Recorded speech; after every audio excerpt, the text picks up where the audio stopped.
Engkau adalah sumber segala kekuatan, penghiburan, pemulihan buat setiap kami yang memerlukan Engkau saat ini, Tuhan.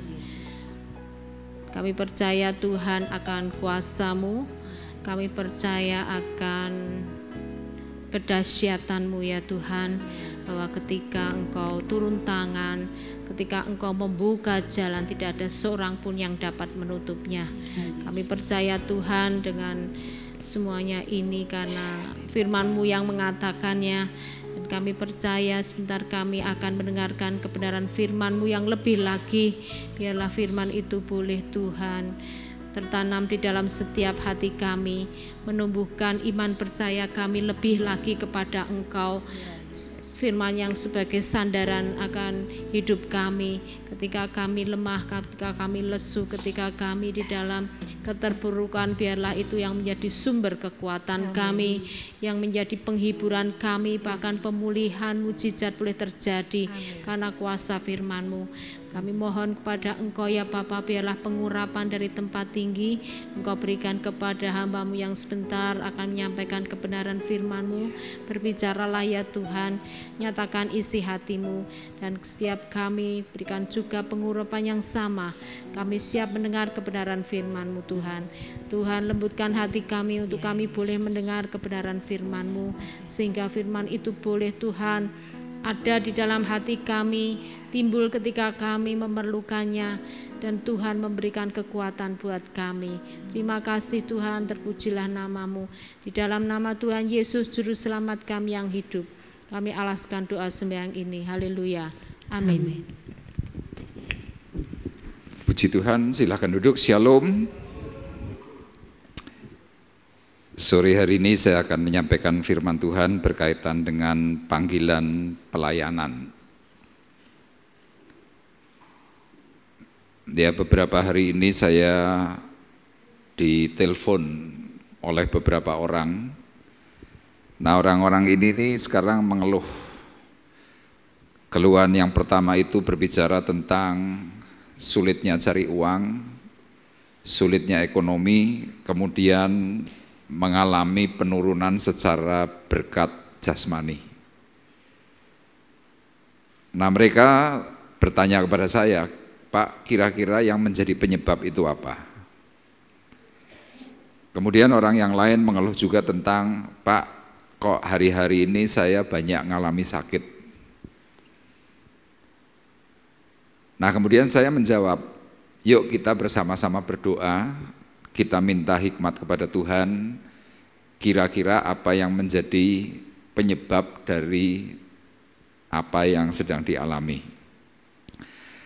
Nah, ketika saya mencoba berbincang-bincang melalui doa itu, di situ dari dua orang yang menelpon saya itu, ternyata problemnya adalah karena apa? Mereka mengingkari, ya dalam tanda kutip, mengingkari panggilan soal pelayanan. Orang-orang ini berkata, loh Pak, bukankah saya sudah pelayanan? Saya bilang, iya, pelayananmu itu memang baik. Tapi pertanyaannya, pelayananmu ini tepat atau tidak? Nah, kita harus berani berkata jujur bahwa kalau kita melayani kan karena berdasarkan senang. Kalau lagi nggak senang, pelayanan nggak? Biasanya nggak. Ditunjuk nggak mau, dipilih nggak mau, semuanya serba nggak mau. Selanjutnya, nah, orang kadang-kadang berpikirnya yang penting kan sudah pelayanan. Tapi kalau Bapak Ibu perhatikan di dalam surat Efesus pasal 4, yuk kita lihat terlebih dahulu sebelum kita memasuki ayat pokok kita. Efesus pasal 4 ayat yang ke-11, tolong ditampilkan ya Naf. Surat Rasul Paulus kepada sidang jemaat Efesus pasal 4 ayatnya yang ke-11. Oke, sambil menunggu kita perhatikan di layar LED. Efesus pasal 4 ayat 11.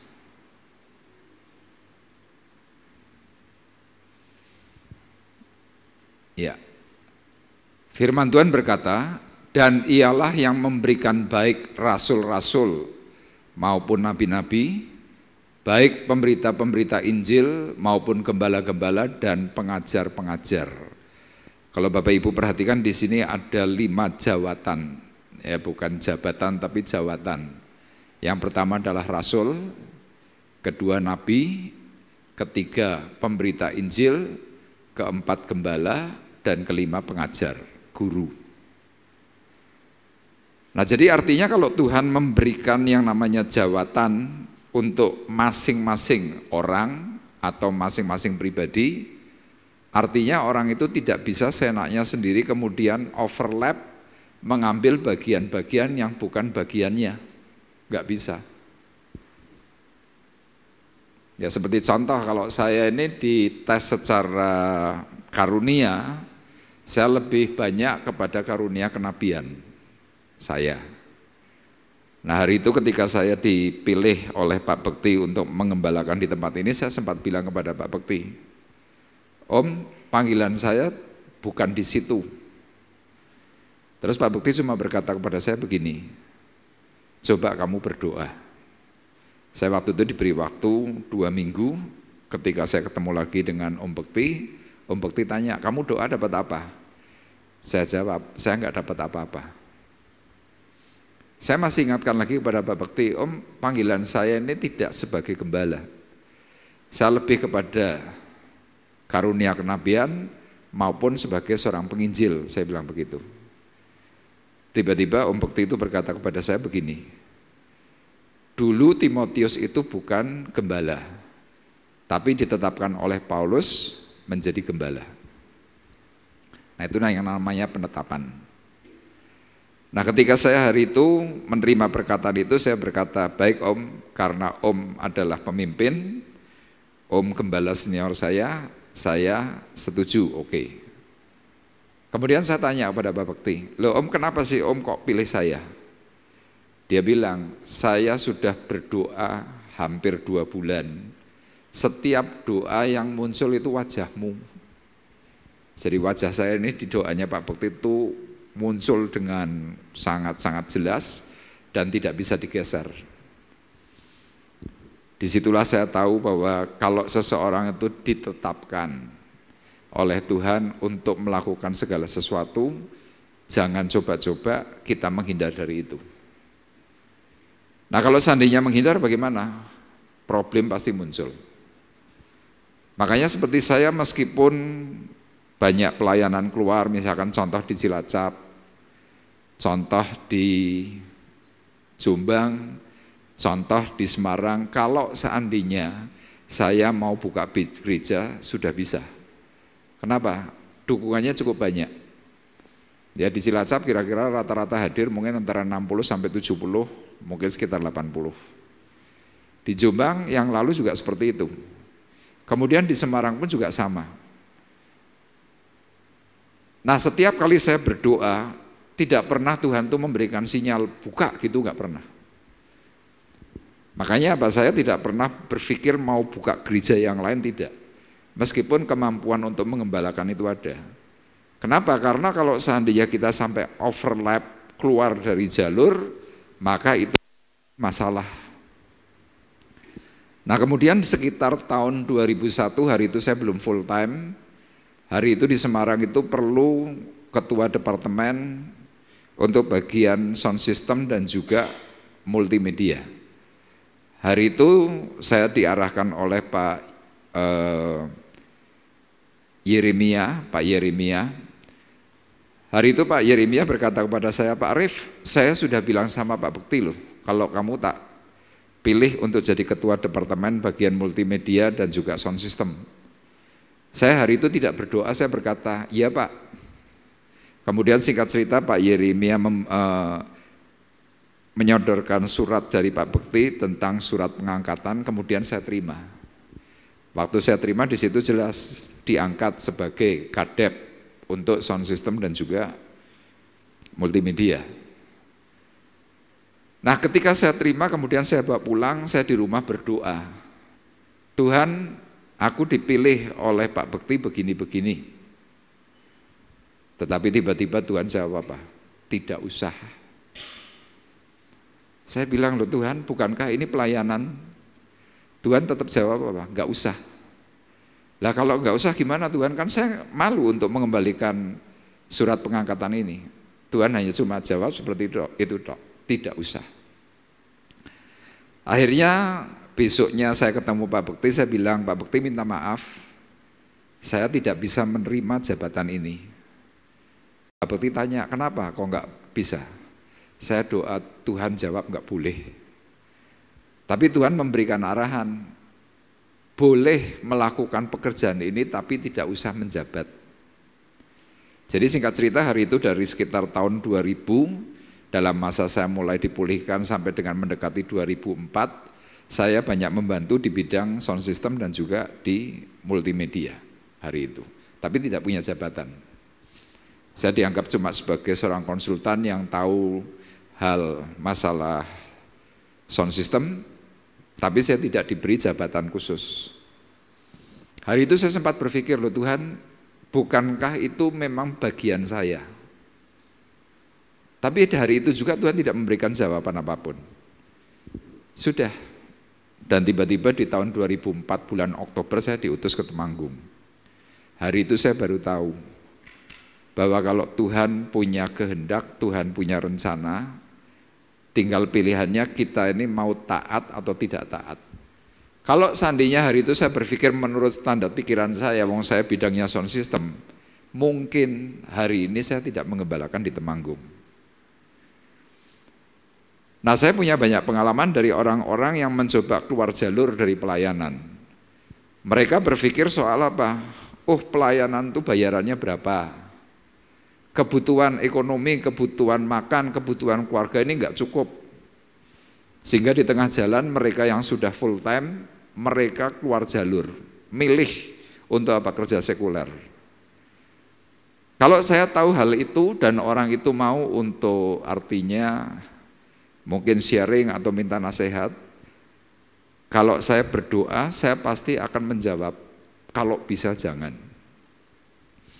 Dia ada beberapa di Semarang, ya namanya si A, si B, hari itu dia mau keluar saya beritahu, jangan. Saya bilang kalau kamu seandainya keluar bayaranmu paling beda berapa sih? Nah orang-orang ini nurut. Memang seketika itu juga tidak terjadi sesuatu. Tapi beberapa tahun kemudian, ya ini salah satu orang itu hari itu diberi sebuah tawaran kerja di Surabaya, kemudian mau dikirim ke Kalimantan di bagian tambang. Dia mau diberi bayaran per bulan itu 40 juta. Saya bilang, Mas, kamu ini kan senior saya, kamu kerja di gereja itu jauh lebih lama. Saya belum jadi full time, dulu kamu yang banyak mengarahkan. Hari ini saya full time, bekas orang duniawi jadi orang rohani. Tapi sekarang kamu dari orang rohani mau jadi orang duniawi. Saya bilang jangan. Wah, tak nasihati macam-macam sampai kira-kira ini suami istri ini saya nasihati hampir mungkin 3 jam. Singkatnya suami istri ini nangis dan tidak jadi keluar dari full time. 2, 3, 4 tahun berselang, orang yang dulu katanya mau diikuti, baru mungkin beberapa bulan yang lalu, sekitar 5-6 bulan yang lalu, orang ini cerita kepada saya, Pak Arif, terima kasih loh Pak. Saya tanya loh kenapa? Kok tiba-tiba terima kasih? Wah, desain aku sido metu, bubar aku, dia bilang gitu. Loh sebabnya kenapa? Orang yang nawari saya itu meninggal. Lah terus? Istrinya sendiri tidak tahu kalau suaminya ini meninggal. Ternyata usut punya usut, istrinya ini adalah simpanan. Yang ngonangi meninggal siapa? Istri pertama. Saya bilang, jalan Tuhan itu tidak pernah keliru. Hari ini dia bersyukur sekali. Kemarin-kemarin beralasan, waduh anak saya kuliah, anak saya begini, begitu, dan lain sebagainya. Nah memang untuk mengikut Tuhan itu perlu waktu panjang. Ya seperti hari Minggu kemarin saya sempat sampaikan sedikit. Orang baik banyak, orang setia, siapa yang menemukannya? Kenapa kalau orang baik itu instan? detik ini juga saya bisa menunjukkan kebaikan kepada Bapak Ibu dan sebaliknya. Tapi kalau untuk bicara soal kesetiaan, ini perlu waktu panjang, kalau perlu sampai mati. Itu orang setia. Penulis Amsal membuktikan itu. Orang baik banyak sekali, tapi orang setia siapa yang menemukannya? Nah, dua orang yang awal tadi saya ceritakan di depan, hari ini masalah keuangannya merosotnya tuh nyungsep. Satunya juga sama, mengalami kesulitan keuangan, mengalami sakit. Nah, waktu saya coba untuk berbicara, ya karena sudah bermasalah saya berani untuk bicara terus terang. Kemarin waktu belum punya masalah, saya untuk ngomong seperti itu keras saya nggak berani. Kenapa? Bisa tersinggung. Tapi karena kemarin sudah posisinya mentok dan orang ini sudah kehabisan akal, dia tanya. Kesempatan itu saya sampaikan. Saya bilang, coba ingat komitmenmu dulu apa. Yang satu berkata, saya nanti di usia 50 akan meninggalkan pekerjaan, saya akan totalitas melayani Tuhan. Hari ini orangnya sudah usia 54 tahun, sudah 4 tahun berlalu. Dia tidak melakukan seperti apa yang diucapkan, nyungsep. Satunya lagi berkata, loh Pak, saya sudah pelayanan, saya rajin besuk loh Pak. Iya, saya bilang, besuk baik, tapi bagianmu di situ enggak. Lah untuk ngerti gimana? Ya kamu cek. Kamu bisa membedakan mana yang sesuai atau yang tidak sesuai. Coba sekarang kamu lihat, sejak kamu mulai ingkar dari pelayananmu itu, apa yang sedang terjadi? Problemnya banyak. Mobil dijual, ekonomi merosot, anak sakit, anak satunya lagi problem, dan lain sebagainya. Terus dia nanya kepada saya, enaknya gimana Pak? Ya coba berdoa lagi kalau perlu, minta hikmat, dan sudah lama sekali kamu tidak melakukan doa penyembahan kepada Tuhan. Begitu. Makanya melalui malam hari ini saya memberikan tema jangan melalaikan panggilanmu. Kalau sampai kita melalaikan panggilan Tuhan gimana? Masalah. Kita lihat dalam Yohanes 21 ayat 2 dan ayat 3. Kita perhatikan bersama-sama. Di pantai itu berkumpul Simon Petrus, Thomas yang disebut Didimus, Nathanael dari Kana yang di Galilea, anak-anak Zebedeus dan 2 orang muridnya yang lain. Kata Simon Petrus kepada mereka, aku pergi menangkap ikan. Kata mereka kepada Simon, kami pergi juga dengan engkau. Mereka berangkat lalu naik ke perahu, tetapi malam itu mereka tidak menangkap apa-apa. Artinya apa? Nihil. Jadi cerita dalam Yohanes pasal 21 ayat 2 sampai dengan ayatnya yang ke-11 itu menceritakan Tuhan menampakkan diri kepada para murid untuk yang ketiga kali. Jadi hari itu Yesus sudah bangkit dari antara orang mati, kemudian mulai melakukan pencarian kepada murid-murid yang tercerai-berai.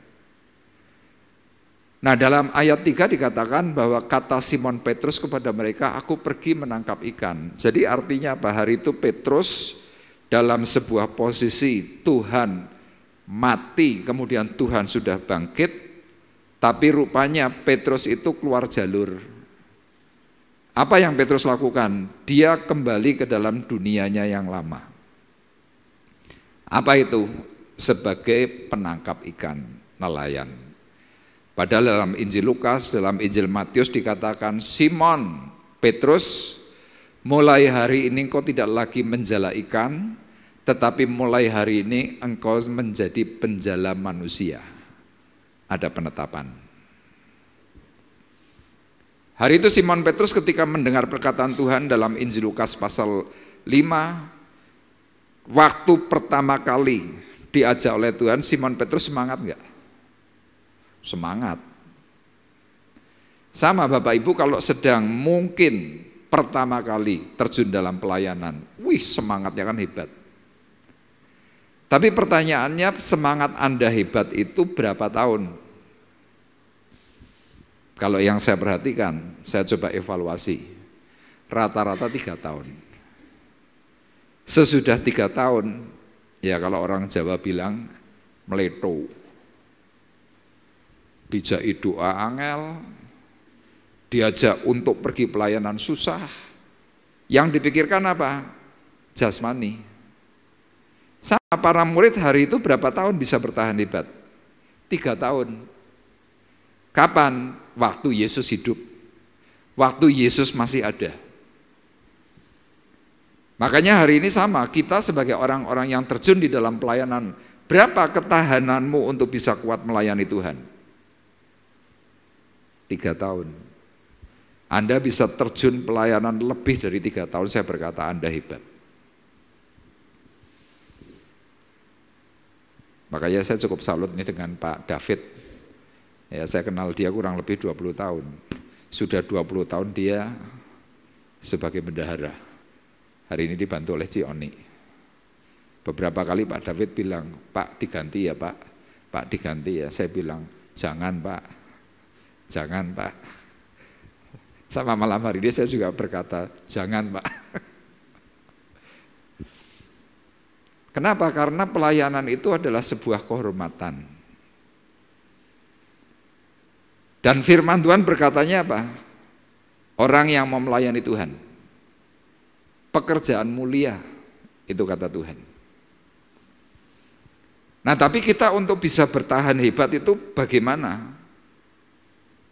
Ya kalau dari pengalaman para murid, hari itu mereka harus disentil, harus diingatkan terlebih dahulu dengan keras. Makanya lihat orang yang mencoba keluar jalur dari sebuah pelayanan, peringatannya pasti tajam. Ya yang lalu saya pernah ceritakan, ada pasiennya istri saya yang dulu pelayanan di Kalimantan. Karena enggak kuat, dia pendeta loh, tiba-tiba mengundurkan diri, keluar jadi orang yang bekerja sekuler, kembali ke Semarang.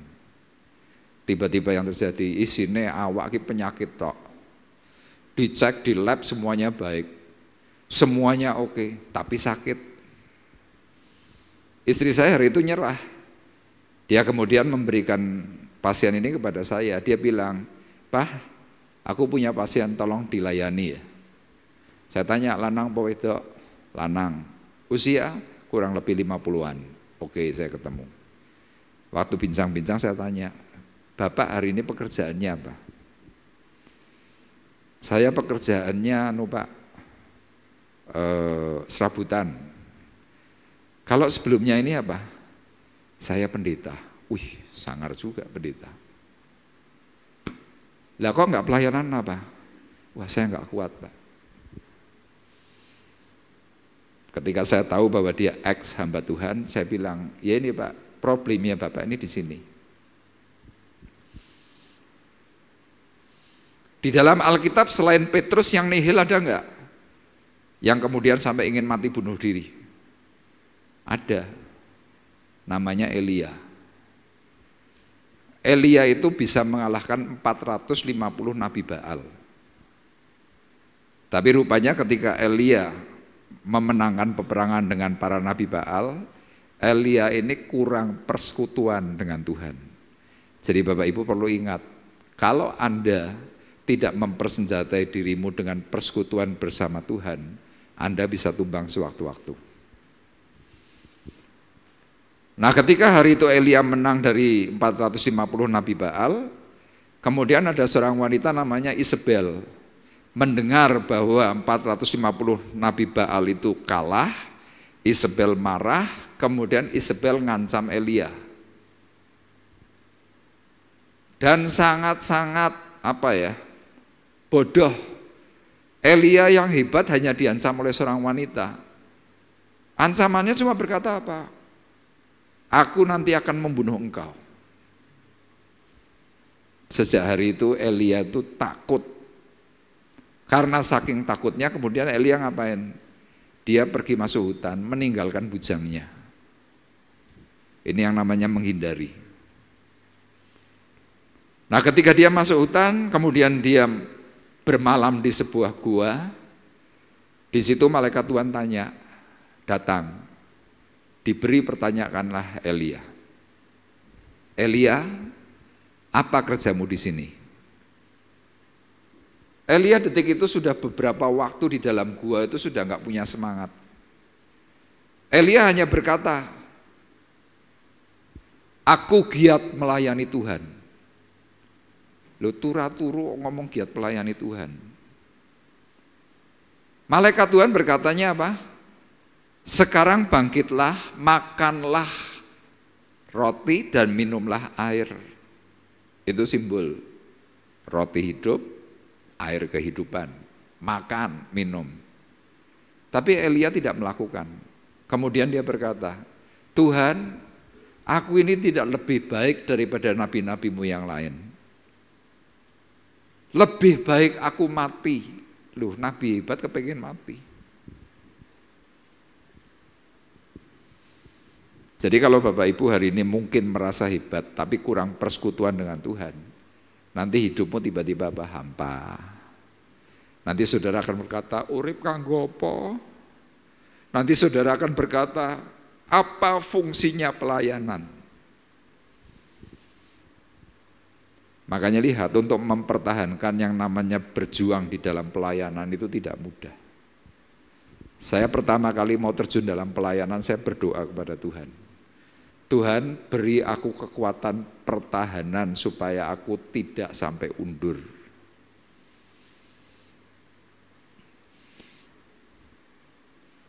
Orang yang saya konseling kemarin, yang 2 orang itu salah satunya bertanya begini kepada saya, Pak Arif pernah jenuh enggak? Saya bilang enggak pernah. Lah aku pelayanan jenuh ya Pak. Makanya ya sing penting pelayanan. Saya bilang, iya kamu jenuh karena kamu tidak punya motivasi. Dia tanya lagi kepada saya, lah kalau Pak Arif enggak pernah jenuh, apa resepnya? Tak jawab, saya melayani karena saya mau membalas kebaikan Tuhan. Jadi kalau Bapak Ibu mungkin melihat saya ya, seminggu berapa kali itu Semarang, Temanggung, Semarang, Temanggung, Temanggung, Semarang, Semarang, Temanggung. Kalau dihitung itu sudah berapa puluh ribu atau mungkin ratus ribu kilometer. Tapi jujur saya tidak jenuh. Kenapa? Tuhan itu memberi penghormatan kepada saya. Tidak semua orang diberi itu. Untuk bertahannya gimana? Bersekutu pada Tuhan. Problem banyak enggak? Wah banyak. Ngurusi orang tuh paling angel Bapak Ibu. Nah kembali kepada kehidupan Elia. Kenapa dia sampai seperti itu? Menang, persekutuannya kurang. Agak di zoom out sedikit. Nah terakhir Tuhan mendatangi Elia dalam badai. Baru Elia sadar, kemudian dia melakukan seperti apa yang Tuhan lakukan. Akhirnya dia tampil lagi. Nah Simon dalam hal ini seperti dikatakan, aku pergi menangkap ikan. Dia balik, lupa kepada panggilan. Nah celakanya Simon ini kan pemimpin. Ketika hari itu dia berkata, aku pergi menangkap ikan, orang-orang di sekitarnya di situ ada Thomas, ada Didimus, Nathanael, kemudian anaknya Zebedeus, di situ juga ada Filipus, ada Andreas. Mereka juga bersama-sama berkata, kami pergi juga dengan engkau. Jadi pemimpinnya salah, anak buahnya ikut salah. Mereka piawai enggak di dalam menangkap ikan sebagai nelayan?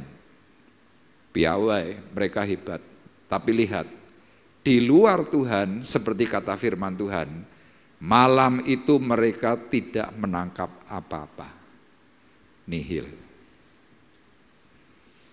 Nah sekarang kita cek, kalau hari-hari ini hidupmu nihil, hidupmu mungkin sedang tidak mendapatkan sesuatu apa-apa. Pernah nggak kita ngecek, kenapa ya? Harusnya kita paham, harusnya kita cepat-cepat mengevaluasi diri apa yang jadi penyebab. Nah, Yohanes 15 ayat 5 sampai 6 Tuhan Yesus pernah berkata demikian. Selanjutnya. Ayat 4 sampai 6. Tinggallah di dalam aku dan aku di dalam kamu, sama seperti ranting tidak dapat berbuah dari dirinya sendiri. Kalau ia tidak tinggal pada pokok anggur, demikian juga kamu tidak berbuah. Jikalau kamu tidak tinggal di dalam aku, akulah pokok anggur dan kamulah ranting-rantingnya. Barang siapa tinggal di dalam aku dan aku di dalam dia, ia berbuah banyak. Sebab di luar aku kamu tidak dapat berbuat apa-apa. Barang siapa tidak tinggal di dalam aku, ia dibuang keluar seperti ranting dan menjadi kering, kemudian dikumpulkan orang dan dicampakkan ke dalam api, lalu dibakar. Jadi Tuhan jauh-jauh hari sebelum dia mati sudah mengingatkan, jangan coba-coba keluar dari jalurnya Tuhan.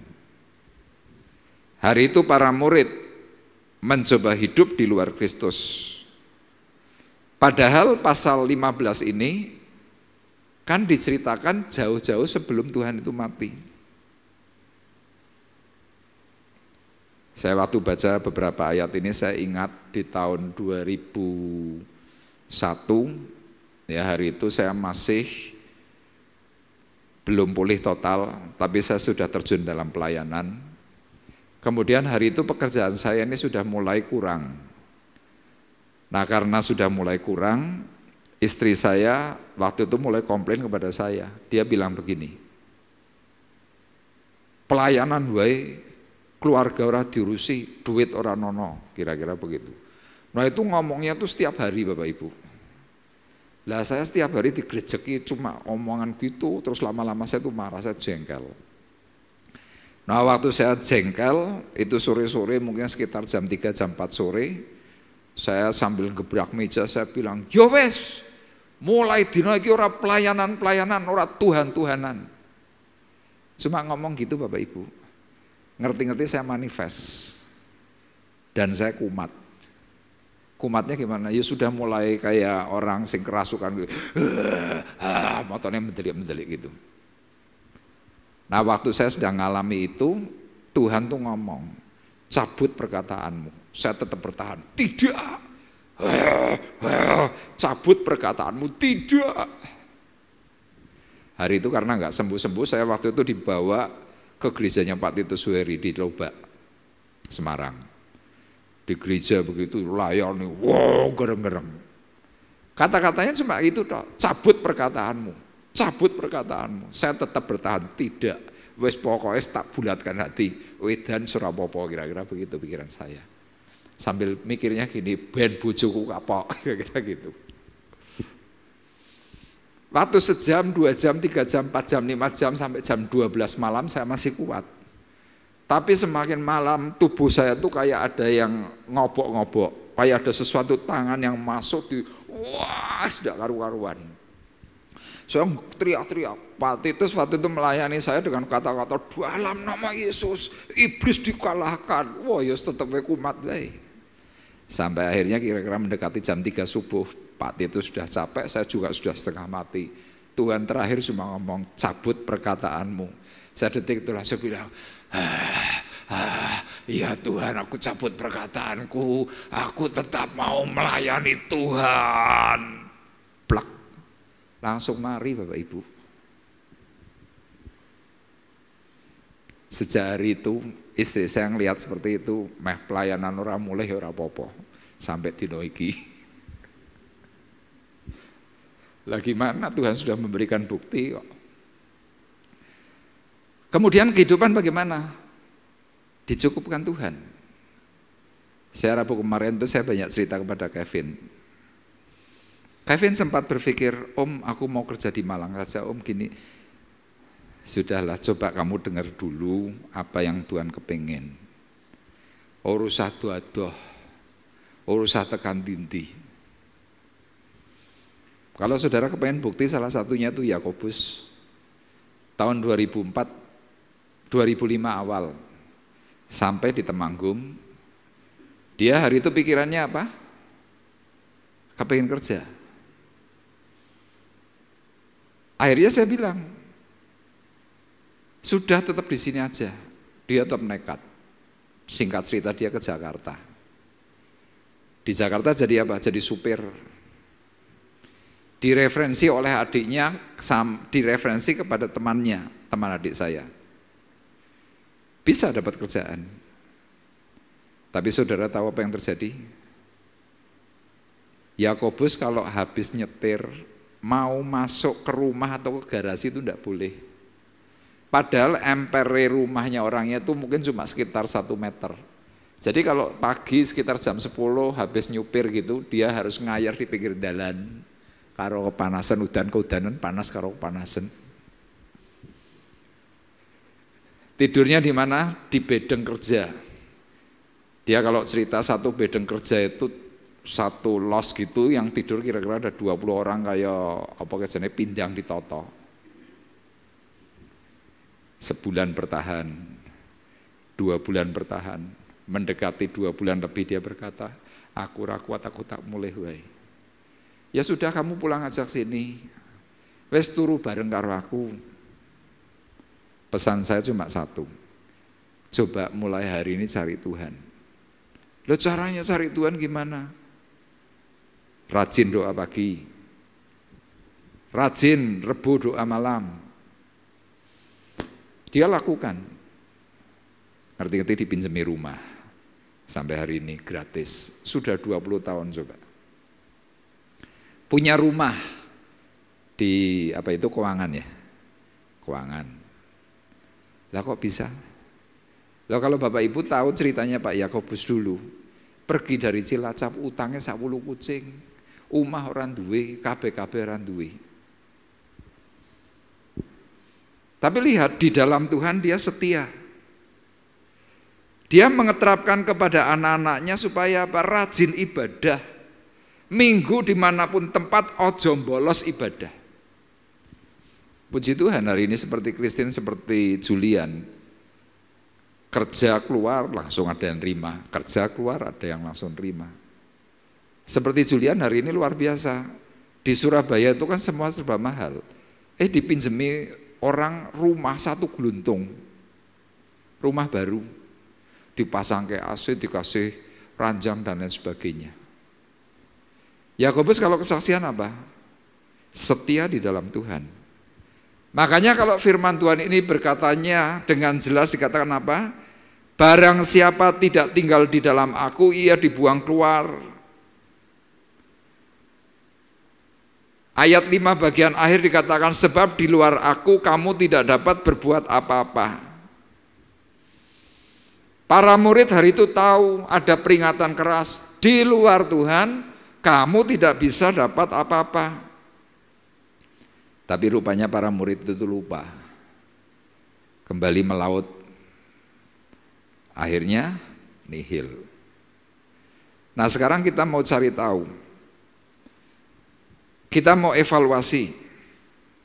Kenapa berkat itu bisa hilang? Yang pertama evaluasinya adalah dengan siapa engkau itu kumpul. Ya saudara kan tahu kumpulannya saudara siapa. Kalau saya kumpulannya di Temanggung ini, kalau di Pastori ya Arif, Novi, Rosa. Rosa, Arif, Novi kumpul dengan siapa? Dengan saya. Wis wong papatui, kuplak. Nanti kadang ketemu Pak David itu pun per telepon. Dengan si Oni per telepon. Tapi saya hampir tidak pernah kumpul dengan orang-orang yang di luar Tuhan, hampir tidak pernah.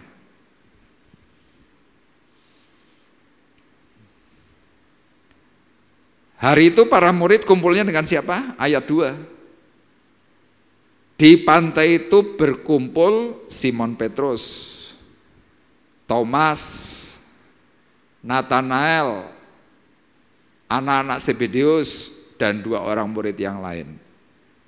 Dan Bapak Ibu perlu ketahui, murid-murid yang dikumpuli oleh Petrus semuanya adalah orang-orang yang kecewa. Loh kok bisa kecewa Pak? Iya, mereka kecewa karena hari itu Yesus mati. Firman Tuhan dalam Lukas pasal 24 berkata, sebab dahulu kami berpikir orang itu sebagai penolong bagi kami, tapi mati. Nah padahal kalau orang kumpul dengan orang kecewa, yang terjadi apa? Ceritanya mesti soal kecewa kabeh. Ayo Bapak Ibu pernah enggak kumpul dengan orang kecewa? Halo?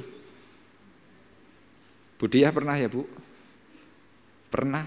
Bu Diah pernah cerita kepada saya, Pak saya begini. Biasa dengarkan.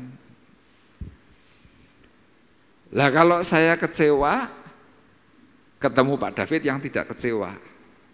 Pak David tak omongi, Pak saya kecewa sama ABC. Pak ABC itu begini. Pak ini. Lama-lama Pak David yang tadinya tidak kecewa mulai apa? Mulai merasuk. Nanti ketemu lagi, saya cerita lagi. Suami istri ini cerita di rumah. Lama-lama ceritanya soal kecewa. Ketemu Pak Harto, ketemu siapa, semuanya kecewa. Hasilnya apa? Orang yang dicerita itu ketika ketemu saudara, wajah Anda langsung mesti rasa senang. Loh pasti terpengaruh. Kenapa? Anda sudah mulai dirasuki sesuatu yang salah. Padahal itu belum tentu. Saya masih ingat dahulu dari gereja lama menuju gereja baru di sini. Setiap hari ceritanya yang seperti itu terus. Saya cuma bilang sudahlah, lupakan itu, ojo dicerita meneh. Orang-orang yang saya beritahu tanya pada saya, loh kenapa Pak kok nggak boleh cerita? Iya, yang di sana tuh tidur enak, saudara masih tetap sakit hati. Ya sudah terserah mau gimana. Lama-lama pelan-pelan bisa, enggak cerita itu bisa. Lah orang kalau sedang kumpul dengan orang kecewa, ketika ibadah apa yang didapat? Nihil. Mau WL-nya suaranya merdunya seperti apa, pengkhotbahnya hebat seperti apa, engkau tidak akan pernah bisa merasakan kehadiran Tuhan. Lah orang-orang ini kan pernah didatangi oleh Yesus pertama kali. Di mana dalam Lukas pasal 24? Petrus dan temannya itu lagi jalan, tiba-tiba Yesus muncul. Yesus menyebelahi. Yesus tanya, bro, lagi cerita apa toh kok kelihatannya enak banget ceritanya? Petrus menjawabnya apa? Apa kamu orang asing di tempat ini yang tidak tahu cerita apapun? Padahal ini Yesus yang tanya. Bapak Ibu bisa perhatikan orang kalau lagi kecewa, sekalipun Yesus yang muncul, yang terjadi apa? Tidak tahu.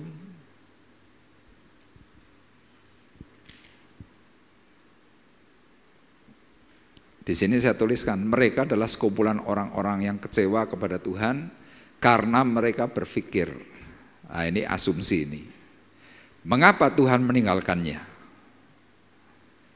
Makanya paling bahaya itu kalau ada orang asumsi. Asumsi itu apa? Membangun pikiran menurut standar pribadi. Saya bisa nggak berasumsi kepada Bapak Ibu? Bisa saja. Misalkan nih Rosa lagi saya datang, kemudian dia menghindari, saya mikir wah kenapa ya Rosa ya? Saya mikir macam-macam. Padahal mungkin dia waktu itu perutnya lagi mules sehingga cepet-cepet. Nah saya sekarang nggak mau asumsi. Kalau ada sesuatu saya tanya, Ros tadi kamu kenapa Ros? Wah Om tadi perutku sakit. Nah kan wis beres lah. Tapi kalau ini enggak, orang berasumsi itu akan membangun pikiran menurut standarnya sampai akhirnya apa? Salah. Para murid hari itu asumsinya salah. Karena salah berasumsi, salah mikir, mereka kumpul dengan orang-orang yang sama, akhirnya mundurlah semua. Di situ saya beri gambar burung. Burungnya bagus-bagus nggak? Itu namanya burung gulamadin, gol amadin. Aslinya Holland. Saya pernah punya burung-burung ini. Harganya 1 ekor ada yang 400.000, ada yang 750.000. Semakin warnanya semakin banyak, semakin mahal. Burungnya besarnya seperti gelatik. Pak David tahu nggak Pak? Gulamadin. Itu gampang sekali diternak. Bapak Ibu bisa beli emprit Jepang, kemudian beli gulamadin cukup sepasang, nanti bertelur, nanti yang ngerami empritnya. Burung ini cuma ngendok tok, kemudian besar bisa dijual. Nah, dalam pepatah Inggris itu dikatakan begini, bird of feather flock together. Burung sejenis akan kumpul bersama. Jadi nggak mungkin burung gulamadin kumpul dengan bangau gitu, nggak mungkin. Gulamadin tidak mungkin kumpul dengan perkutut. Perkutut tidak mungkin kumpul dengan beo, tidak mungkin. Kutut ya kumpulnya kutut, gulamadin, jalak-jalak, suren. Sama artinya kalau Anda kecewa, pasti Anda akan senang kumpul dengan orang kecewa. Orang tidak kecewa dikumpuli orang kecewa. Misalkan orang kecewa ini cerita, ya dirungokke. Baru ki ora ditanggapi tinggal lungo. Yang kecewa mesti jengkel. Dasar kene curhat ora gelem ngrungokke. Ya wis ora usah kumpul, ya ora apa-apa, kira-kira gitu. Ini pepatah Inggris itu berkata begitu, burung sejenis akan kumpul bersama. Nah, para murid hari itu kumpul bareng. Sehingga terjadilah apa? Kemerosotan rohani. Bapak Ibu boleh cek, kadang-kadang mungkin kalau Bapak Ibu itu jeli ya, orang-orang yang lagi banyak kecewa, kan kadang-kadang pasang status foto, tapi ya kumpulin mesti karo wong kuwi. Ora pernah kumpul karo misalnya karo Pak Nanto, ora pernah. Kumpulnya sudah mesti itu terus. Kenapa? Buat mereka tuh nyaman. Makanya evaluasi yang pertama, kenapa berkatmu hilang?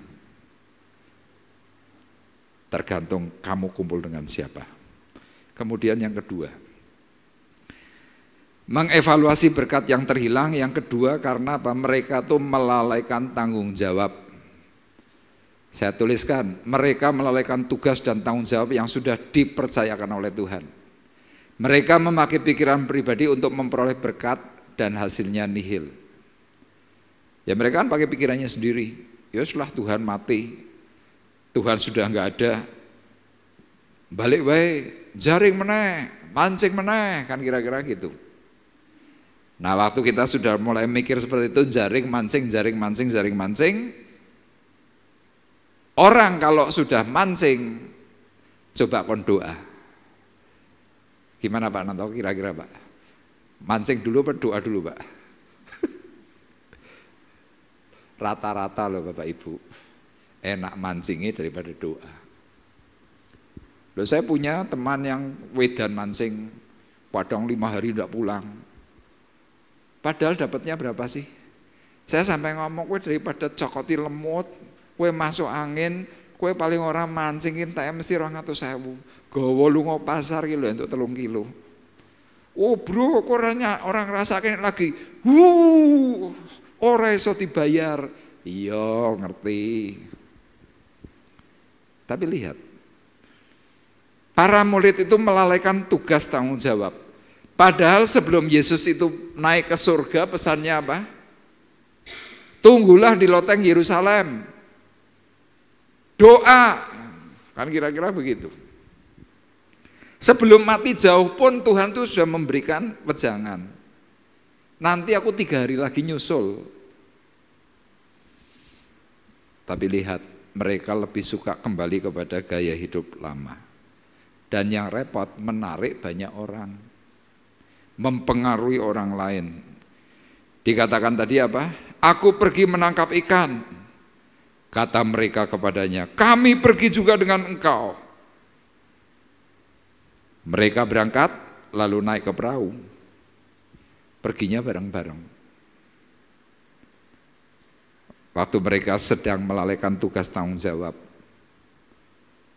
Yesus itu sudah ada di situ, Bapak Ibu.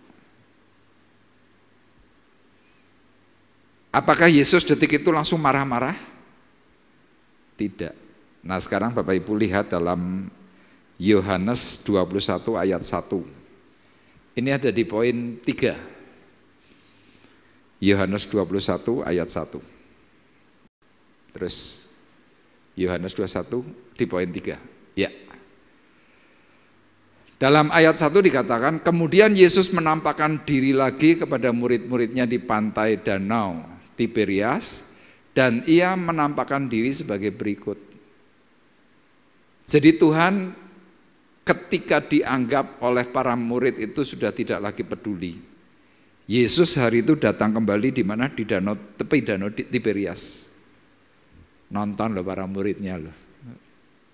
Para muridnya sedang sibuk mempersiapkan kapal, mempersiapkan segala sesuatu mau melaut. Yesus cuma nonton, dideloi. Sama hari ini Bapak Ibu yang mungkin sedang mulai punya perasaan-perasaan, undur, merasa berkat itu tidak ada. Tuhanmu itu sedang memperhatikan dirimu. Anda diawasi oleh Tuhan. Diawasi untuk apa? Dilihat gerak-geriknya, kamu mau apa? Ternyata di dalam pengawasan yang dilakukan oleh Tuhan, mereka yang sedang kecewa itu kan tidak sadar. Mereka tetap pergi. Ketika ayat 3 di situ dinyatakan nihil, ayat 4 Tuhan berkata, ketika hari mulai siang. Jadi waktu itu kan para murid sudah enggak tidur. Sudah mulai kembali ke tepi pantai. Di situ dikatakan ketika hari mulai siang, Yesus berdiri di pantai, akan tetapi murid-murid itu tidak tahu bahwa itu adalah Yesus. Makanya kadang-kadang kalau kita ini lagi tidak diberkati oleh Tuhan, kita akan merasanya, aduh Tuhan itu di mana ya? Tuhan itu di mana ya?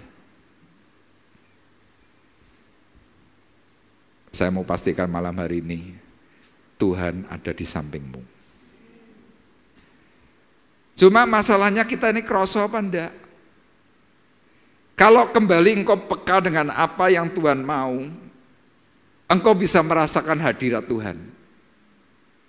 Bahkan mungkin ketika engkau cuma angkat tangan dulu, mungkin tiba-tiba saudara itu bisa gemeter. Ya karena Roh Kudus kan seperti itu kan, dredeg. Tapi kalau Anda sedang kehilangan Tuhan, Anda angkat tangan, kurang rasa kayak apa-apa ya. Kan kira-kira begitu. Kemudian ayat 5 berkata, kata Yesus kepada mereka, hai anak-anak, adakah kamu mempunyai lauk pauk?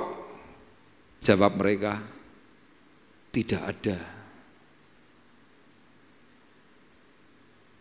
Makanya bagi kita yang sedang melalaikan tanggung jawab, kemudian kita yang sedang diawasi oleh Tuhan tidak sadar. Yang ketiga ini saya mau sampaikan kepada Bapak Ibu.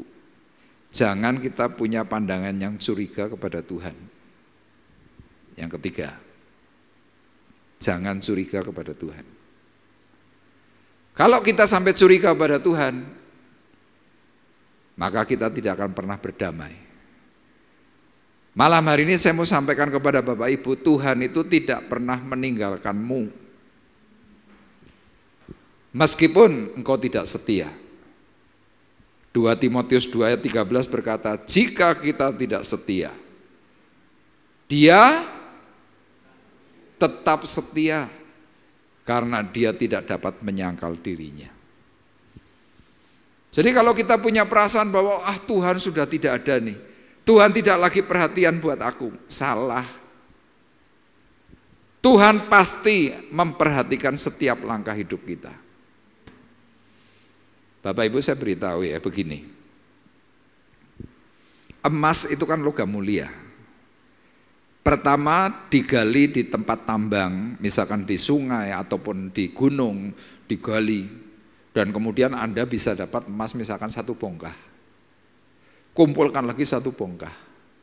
Tapi Bapak Ibu perlu ingat, meskipun ini bongkahan logam mulia yang namanya emas, tapi masih ada banyak sedimen. Ada mungkin tembaganya, ada peraknya, ada tanah liatnya, ada macam-macam.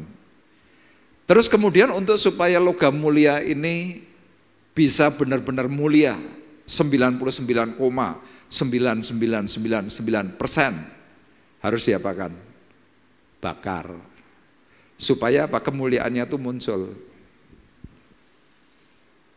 Nah, sewaktu kemuliaannya itu muncul, logam ini dibakar, kalau nggak salah itu perlu 1300 derajat Celcius sampai meleleh.